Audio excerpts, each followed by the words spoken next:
भारत पाकिस्तान के बीच पाकिस्तान के ऊपर दोहरी मार पड़ी है। एक तरफ जहां भारत ने सिंधु जल समझौते को अस्थिगत करके उसे बूंद बूंद के लिए तड़पा दिया है, तो वहीं दूसरी तरफ बलोचों ने पाकिस्तान के खिलाफ आर पार की लड़ाई छेड़ दी है, जिसकी वजह से अब मुनीर की सेना को समझ नहीं आ रहा है कि आखिर वो इन हालातों का सामना कैसे करे।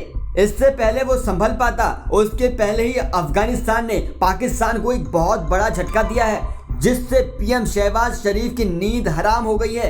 दरअसल अफगान तालिबान में विदेश मंत्री आमिर खान मुत्तकी ने भारत के विदेश मंत्री एस जयशंकर से बातचीत की है। मुत्तकी और जयशंकर के बीच दोनों देशों के रिश्तों को लेकर बातचीत हुई है। आपको बता दें कि ये बातचीत पहलगाम आतंकी हमले के बाद चलाए गए ऑपरेशन सिंदूर के बाद हुई है। इस दौरान तालिबान ने पहलगाम हमले की न सिर्फ निंदा की है, बल्कि उस आरोप को भी खारिज कर दिया कि भारतीय मिसाइलों से अफगान को निशाना बनाया गया है। इसके लिए जयशंकर ने मुत्तकी को धन्यवाद दिया है।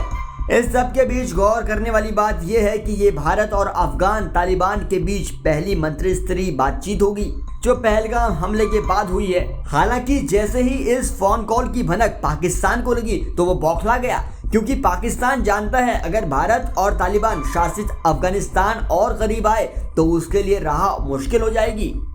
मुत्तकी से बातचीत के बाद जयशंकर ने एक्स पर एक पोस्ट लिखा, आज शाम अफगानिस्तान के विदेश मंत्री आमिर खान मुत्तकी से अच्छी बातचीत हुई। पहलगाम आतंकवादी हमले की उन्होंने निंदा की, जिसकी मैं तहे दिल से सराहना करता हूँ। झूठी और निराधार रिपोर्टों के माध्यम से भारत और अफगानिस्तान के बीच अविश्वास पैदा करने के हालिया प्रयासों को वो दृढ़ता से खारिज करने का स्वागत करते हैं। बता दें कि जयशंकर ने ऐसा इसलिए कहा क्योंकि कुछ मीडिया रिपोर्ट्स में ये कहा गया कि भारतीय मिसाइलों ने अफगानिस्तान पर हमला किया है, जिसे अब तालिबान के विदेश मंत्री ने खुद सामने आकर खारिज कर दिया है। अब आपको ये भी बता देते हैं कि भारत के विदेश मंत्री एस जयशंकर ने मुत्तकी से क्या क्या कहा। अफगान लोगों के साथ हमारी पारंपरिक मित्रता और उनकी विकास आवश्यकताओं के लिए निरंतर समर्थन को रेखांकित किया गया। सहयोग को आगे बढ़ाने के तरीकों और उपायों पर चर्चा हुई है।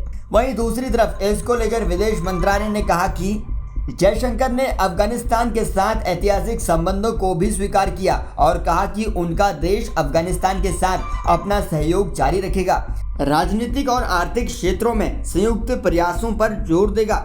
एस जयशंकर ने कैदियों के मुद्दे को तुरंत हल करने और वीजा प्रक्रियाओं को सुविधाजनक बनाने के लिए प्रतिबद्धता जताई। दोनों देशों ने चाबहार बंदरगाह के विकास पर भी जोर दिया है। आपको बता दें कि तालिबान शासित अफगानिस्तान ने जब से भारत से बातचीत की है, पाकिस्तान की सांस अटक गई है। फिलहाल आप इस पूरी रिपोर्ट पर क्या कहते हैं कमेंट सेक्शन में लिखकर बताइएगा, और देश और दुनिया की खबरों को आसान भाषा में जानने के लिए जुड़े रहिए जनसत्ता के साथ।